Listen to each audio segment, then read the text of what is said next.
Hello, আমি আজকে আপনাদের মধ্যে বীর আবার এসে গেছি। আজকে যে বিষয়টা নিয়ে আলোচনা করব, বিষয়টা হচ্ছে no tension. No tension, no হতাশ। আমরা আজকের জীবনে যেটা সবথেকে আমরা কষ্ট পাই, হতাশ আসে টেনশন থেকে। এই টেনশন মুক্ত জীবন করতে গেলে যে বিষয়গুলো আমাদের মনে রাখতে হবে, পরিষ্কারভাবে মনে রাখতে হবে। কেননা টেনশন আসলেই কোনো জিনিসে সাকসেস বা সফলতা পাওয়া যাবে না। টেনশন থেকেই হতাশ আসে। এর আগেও একটা ভিডিওতে আমি আলোচনা করেছি টেনশনটা কি, কেন হয়, সেটা থেকে আলোচনা করেছি। আজকে আমরা যেটা আলোচনা করব, নো টেনশন। এবার নো টেনশন করতে গেলে কি করতে হবে, কতগুলো বিষয় দেখুন এখানে লেখা রয়েছে খুব সুন্দরভাবে। ভয় দূরে, আমি একটা লিখেছি ভয় দূরে, অর্থাৎ ভয় করব না, তাই না?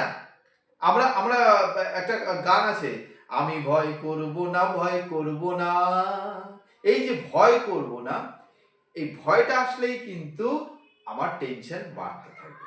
অর্থাৎ কোনো কাজ করতে গেলে আমরা সেটা যদি প্রপার প্ল্যানিং বা যদি ভয় করি, তাহলে কি হবে, আমাদের অটোমেটিক্যালি টেনশন হবে, হতাশ চলে আসবে, অ্যাংজাইটি কাজ করবে, যেটাকে ইংরেজিতে বলে ফিয়ার কাজ করবে।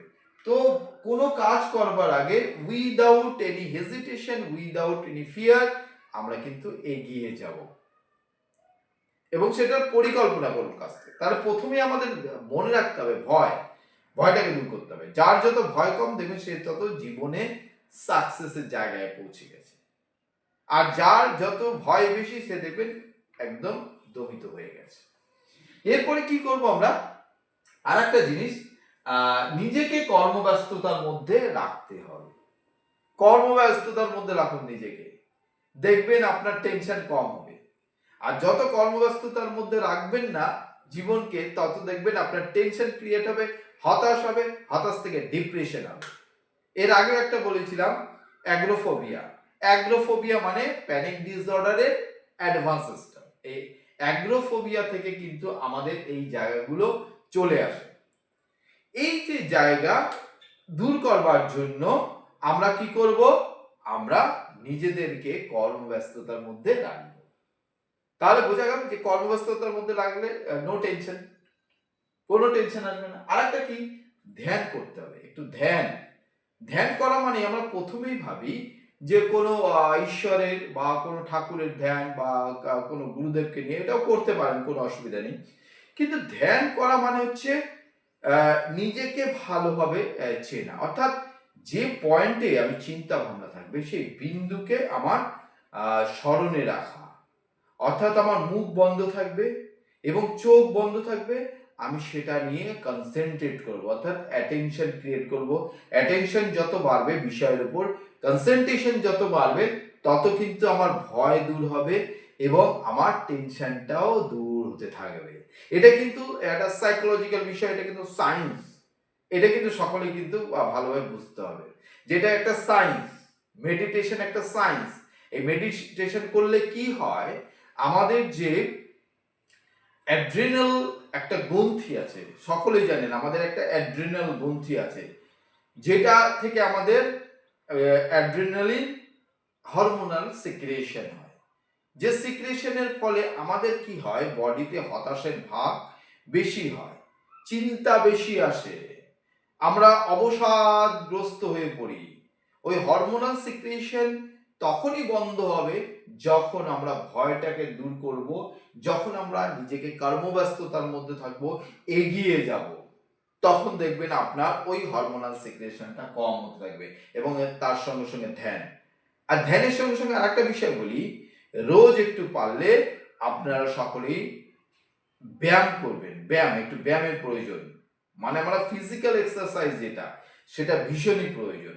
যার জন্য আমরা বিশেষ করে সকলে দেখবেন ছাত্রছাত্রীদের বা যারা বেশি একটু পড়াশোনা করছেন বা অনেকক্ষণ চেয়ারে বসে রয়েছেন, 1 ঘন্টা 10 মিনিট পরে, এটা সাইকোলজিক্যাল বিষয়, যে একটু উঠে হাঁটা চলা করা, হাত পা নাড়ানো, তার মানে আমার এটা এক্সারসাইজের মধ্যে। আমি যদি হাত পা একটু নাড়াই বা একটু ঘাড় নাড়াই, এরকম করি, একটু বডিটাকে হেলদোল করি, তাহলে দেখবেন আমাদের মধ্যে একটা খুব সুন্দর একটা সতেজতা ভাব চলে আসবে এবং আবার হতাশ থেকে আমরা দূরে চলে যাব, আবার সেই জায়গাটায় কনসেন্ট্রেট করতে পারবো। তো এইটা প্লিজ এটা করবেন।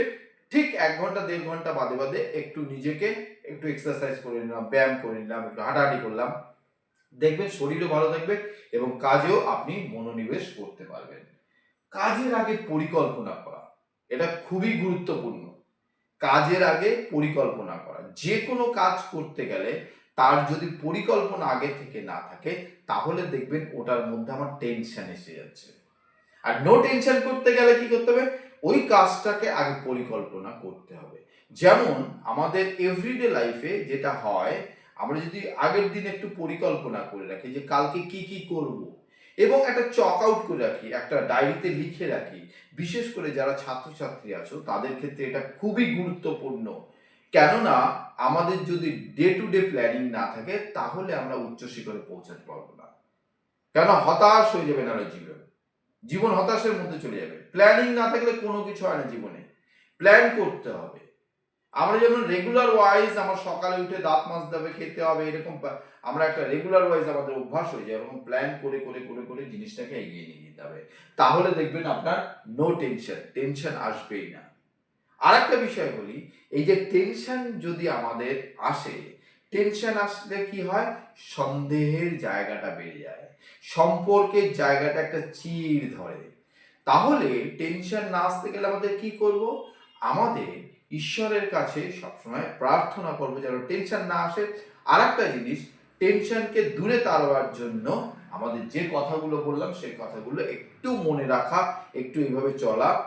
আর বিশেষ করে ছাত্রছাত্রীদের ক্ষেত্রে একটা মনে রাখবেন, আপনি সকালে যখন ঘুম থেকে উঠবেন বা ছাত্রছাত্রীরা যখন সকালে ঘুম থেকে উঠবে, বিছানায় আর বসবে না, বিছানায় শুয়ে পড়বে না, বিছানায় যাবে না, ওটা পবিত্র জায়গা, ওটা রাত্রে শোবার জন্য। এবং সারাদিন তোমার স্টাডি টেবিল আছে, যে জায়গায় পড়লে মনোনিবেশ করতে পারো সেই জায়গায় বসো, প্রত্যেকটার জন্য একটা সেক্টর ভাগ করা থাকে। দেখবে, তাহলে দেখবে জীবনের উন্নতির জায়গায় পৌঁছাবেই পৌঁছাবে। এই জায়গাগুলো আমি বলছি এবং আমিও এগুলো শিখেছি, বিভিন্ন জায়গার থেকে বই পড়ে শিখেছি। তার ফলে কি হয়, এই জায়গাগুলো করে আমার জীবনে দেখেছি অনেকটাই হতাশার ভাব, অনেক কিছুই কেটেছে। এগুলো আপনাদের জীবনেও কাটতে পারে আপনারা যদি এগুলো মেনটেন করে চলেন। আমরা মেনটেন করি না বলে এই জায়গাগুলো আমাদের বেশি এসে পড়ে। তো সকলের কাছে একটি অনুরোধ, আপনারা এগুলো মেনে চলবেন, দেখবেন আপনার জীবন আনন্দে থাকবে। আমি এতক্ষণ আপনাদের মধ্যে ছিলাম বীর। ভালো লাগলে লাইক করবেন, শেয়ার করবেন, কমেন্ট করবেন, একটু সাবস্ক্রাইব করবেন, প্লিজ প্লিজ প্লিজ। আজকের মতো আসি, নমস্কার, স্যালুট।